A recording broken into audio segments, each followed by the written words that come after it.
G'day everybody, welcome to another video on the Blue Abroad YouTube channel. I've got part two of a conversation that I had with my guest. We spoke last year after an all-time classic game between the Carlton Football Club and the Port Adelaide Football Club. I'm talking about Mr. Anthony Alessiani, also known as The Pair. What's happening, brother? Hello, mate. It's good to be back on the channel for the part two of this crazy rivalry we were starting to build. So hopefully another classic this week. Look, I would love a classic. I wouldn't love a kick after the siren. We actually haven't spoken since. We haven't. This is the first time I actually got back into contact. First of all, mate, how you going? How are you going with footy back to normal? I'm loving it, mate. I think it's been great to be going back to the footy first and foremost, and just being able to see the players and the team in the flesh is always a great experience. And especially having basically a year off, I've been able to appreciate that a lot more. And the simple things like standing there with Never Tear Us Apart and us entering the ground. I'm absolutely loving footy at the moment in general. Yeah, you know what? I think in general, most games are just more entertaining. I don't want to jinx it, but I've really enjoyed watching most games that are non-Carlton related. Yeah, me too. Like even just last week, we saw games like Port Richmond for starters with Port Adelaide, and then the night before Sydney Essendon, and then the game I think it was St Kilda West Coast was another one. Just teams I wouldn't normally watch or teams I just wouldn't tune into. I've been watching 6, 7, 8 games a week now. It's crazy for me. Yeah, and talk to me and the audience, because obviously a lot of Carlton supporters will be watching this, and hopefully a lot of Port supporters. But your YouTube journey, you were you were the first non-Carlton fan channel that I ever saw with weekly previews and reviews and doing it properly. Where did it all begin, and how is it all going? Well, it's been 4 years this year that I've been continuing the journey with the pair. Back in 2017, where I just had the idea of creating like montages and stuff, little highlight videos, and for some reason I decided to put my face on camera, and I'm proudly I can say I've developed somewhat of a consensus that I'm half decent at it. From back then, it was cringe, like a full-on cringe, and I don't even want to watch those videos again. How bad are the first videos that you do? They have to be. Oh my god, they're so bad. You have to sit through. Like, I feel like you got to sit through 6 or 12 months of just dog shit content. I remember the first one I did. I was standing up. I had no tripod, didn't lean the phone or the camera against anything. I was standing up, walking backwards and forwards, doing a best 22 for Port Adelaide that year, and I was getting dizzy. I was just watching me speak absolute nonsense and getting dizzy from me going back and forth. So I'm glad I've got a tripod and I've come a long way. No, I feel you. I feel you. Look, it's been a good journey. I'm just keen. I'm just keen to see where this all takes us. It's like a new industry that's forming. I don't think the mainstream really accept it as a new form of media, but I think we'll be here for a long time. Oh, I definitely agree. I think we've got a whole different variety of people. We cover a whole different variety of topics, and people. The great thing is everyone has their own unique taste, and they all do it differently, which is absolutely wonderful. And it means that so many people can get so many different, so many different aspects of footy or their team from different people. And it's not really a competition. It's more we're all in this together, doing our own thing, and like we're doing today, we're linking up and we're just talking and chatting and having a lot of fun. So I think that's the main thing. Yeah, spot on.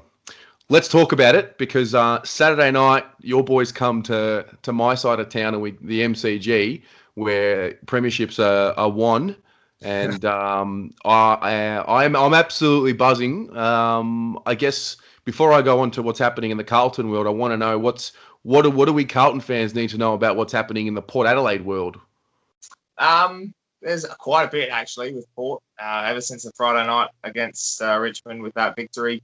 It's sort of been bittersweet with all the fallout from it, with the injuries to Dersma and Butters. They'll be missing lengthy periods of time. I think Dersma's up to 14 weeks, Butters with 2 months. So they're big key outs for us. They're obviously young and will have the depth to fill that role, but I think they've had such an impact on us. It'll be hard to fill.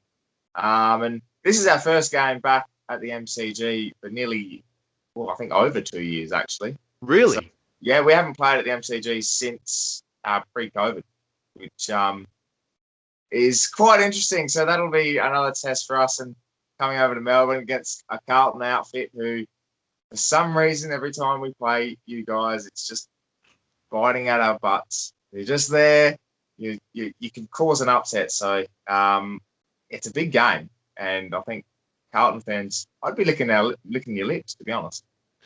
You know, it's interesting because this game signifies the typical Carlton experience, and the reason why I say that is because we win a couple of games in a row against teams that we as fans believe, which we shouldn't really believe we should be beating any team, but we've beaten Freo and the Gold Coast Suns, who are generally in that middle of the pack where we are, and we build a bit of confidence, and it always seems to build towards like a test. And the test comes up against a team that's, a finals contender and whatnot. And every single time it happens, we are left disappointed. Last year it was 2 in a row, and then we played St Kilda, and they just pulled our pants down. Even round 2 this year against Collingwood, we had a really good outing in round 1 against the Tigers, and then it was like, all right, we're ready to beat Collingwood. We're ready to take the next step and beat a finals team, and we fall short again. So hopefully it's this Saturday is the night. But yeah, there's something about Port Adelaide that I don't know what it is. It's you sort of play a style not completely different to Richmond, and we seem to sometimes fight well with Richmond. I don't know. There's something in the air. I look at the matchups around the ground. There's heaps of like mouth-watering matchups. And I do want to touch on that because I'm really keen to understand. I mean, I have my view of the club, but what does Carlton signify for someone like you who's on the outside? Like, what do you view us as? You can be as honest as you want, by the way. I've always been fond. I've got quite a few Carlton friends that I always give them a little bit because it's quite funny to see their reaction. But I think I always see Carlton as that dangerous side that no matter how bad they're doing, you could come up against them and they'll give it to us. So and that was perfect example was last year at the Gabba when you guys were probably in better form then than at the moment. But it's interesting because it's totally different to last year. We've got those longer quarters. We've got the different rule changes, and we've seen Carlton, take it up to beat Gold Coast, who have always been quite snappy when they're playing good footy. And I think without consensus, they've been all right this year. And then against Freo, you guys were awesome. That was top 8 footy. That was what you expect in September. So I'm a little bit worried about the forward line of Carlton. I think the likes of Kai and I think Cripper in the middle. Jacob Wiedering down back against Charlie Dixon is my concern because Charlie Dixon's out of form at the moment. Really? And, he hasn't kicked a goal for 2 weeks, and we've been saying that these rule changes are for the big key forwards, and look at Texan and all that. So for him to not kick a goal for 2 weeks is really concerning. And coming up against Wiedering, Liam Jones has been awesome. Yeah, it's across the board, as you said, it's mouthwatering. Yeah. I think last year when we played for whatever reason, we played Liam Jones one-on-one with Dicko. And I mean, Dicko's one of those players. I actually tipped him for the Coleman this year. I feel like he creates the opportunities for himself, obviously not in the last few weeks, but he just needs to just clean it up a little bit. And I thought this was going to be the year. It still can be. But last year we seemed to just keep persisting with Jones on Dixon. And I know Dicko didn't probably kick as straight as what he could have, but he really ragdolled Jones. And I mean, for me personally, the supporters are a little divided on the opinion. I think we should be playing Wiedering because Wiedering can, he can genuinely lock down. And, I don't think anyone's kicked more than 2 goals on Wiedering since I actually don't remember a time that someone's kicked more than 2 goals on him. So if we're going to get 2 goals max from Dixon this week, from my point of view, that's a win. Yeah, I would take that as a win for Carlton if he can kick 2 goals or less. I've always said, though, that if Charlie Dixon kicks 2 goals, we win the game. Right. Just because of the amount of different the assets we've got down forward now with Aratia Fantasia. We've got Robbie Gray, who can kick goals from anywhere. I know all about that. I was waiting for that. We've got, and even our midfielders, both can hit the scoreboard. Ollie Wines, and anyone really can hit that scoreboard. So if Dixon is kicking at least 2, we're in good stead. Yeah. So from our point of view, the club have been a little tight-lipped on a few guys that were sore last week. Like Plowman had a bad knee knock. Gibbons had a big head knock. Sard was a little proppy. But I think McGovern and Williams will definitely come in. We know already that Jack Silvani is going to come out. So that's kind of what I'm thinking. And it just depends on how the other 3 have pulled up. What do you think with your changes? Because I think you've got 2 that you'll definitely have to make, right? Butters and Dersma have to come out. Are there any more that you think will happen? I think that will just be the 2. Okay. Kenny's not one to really make a lot of changes unless absolutely necessary. And I think with Butters and Dersma coming out, he won't make too much more. I think we'll see. I don't know if he'll bring back Todd Marshall. If Todd Marshall's fit, I reckon Pete Laddams will come out. Okay. Maybe that will be a 3rd change. But other than that, I think, we will definitely lose Butters and Dersma, and we might see a couple of youngsters again. Jackson Mead might make a debut, look really solid in the pre-season.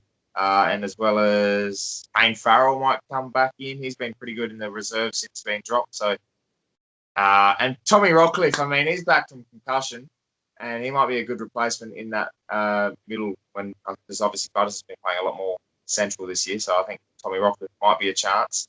There's many, but I think, those 2 at least. Okay. There's a kid that I like from Port. He goes by the name of Bergman. I'm a big fan.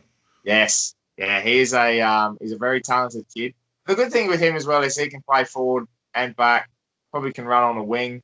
We've got a few versatile players in the side already that can do that. So maybe pushing someone like a Burton to the wing and Bergman coming back can give us a lot more flexibility and a lot more pace to replace that Dersma type. And, we might see more of a Robbie Gray in the midfield because of Butters coming out. So I do like Miles Bergman as well. I think he was unlucky to get dropped. He could even be there again for the medical sub. So it'll be about, I reckon. All right. I'm excited. I'm very excited. I'm going to give a prediction. I'll let you think about one while I give mine. I'm going to say Carlton by a point this time. And I think it's going to be the Mitch McGovern show. I think he's going to come back and he's going to kick 4 goals, and the Blues will win by a point. So that's how I see it playing out. What about you? Oh, jeez. That's got me stressing, to be honest. I don't want that. I think even though we're losing Butters and Dersma, they probably give us a 2 or 3 goal extra when they're playing. I think Port by 16. Okay. Being back at the MCG, it'll be a hot start, let me tell you. But I think, I don't know. We don't seem to drop games we shouldn't anymore. And against a team like Carlton, you'd expect if we're playing for a premiership or top 4 at least, we should be winning these games. All right. Who's the player that we should be looking out for that you think will go well this week? I've got 2, and I want to get one opinion from you. Yeah. I think, firstly, I would be watching out for Orazio. Okay. He's had a couple of quiet weeks ever since he kicked the bag of 4 or 5 in round 1. The other one is the kid with the mullet, Lockie Jones. What are your thoughts, Terry? Tell me. I'm a big fan. I play Draft Stars, so he came in last week as the obviously debut. He cost $5,000 as the salary for Draft Stars, and he dominated. I'm a big fan of what I see. But just on Orazio, nothing I haven't seen before, mate. He's a bomber at heart, the way I see it. And as soon as that stage comes on and the lights shine, he doesn't really show up. If he's nice and comfortable at the Adelaide Oval and you're up by 40, I think he's the icing on the cake. But I can't wait for those words to come back and bite me. Oh, I hope so. If not, it might be Robbie Gray again. We'll see how it plays out, mate. Listen, love having a chat with you. Good luck for the rest of the season. I've got a soft spot for the Power, but this week it's not like that. I will hopefully see you later on. I think we play again in Adelaide, so it'll be good to meet you in person. Yeah, come over, mate. We'll make a good trip of it, and hopefully we can make it 2 wins too on that trip as well. All right, all right, all right. We'll see how it all plays out. We'll see how it all plays out. Thanks for coming on, bro. Thanks, mate. Really appreciate it. Good luck. Cheers.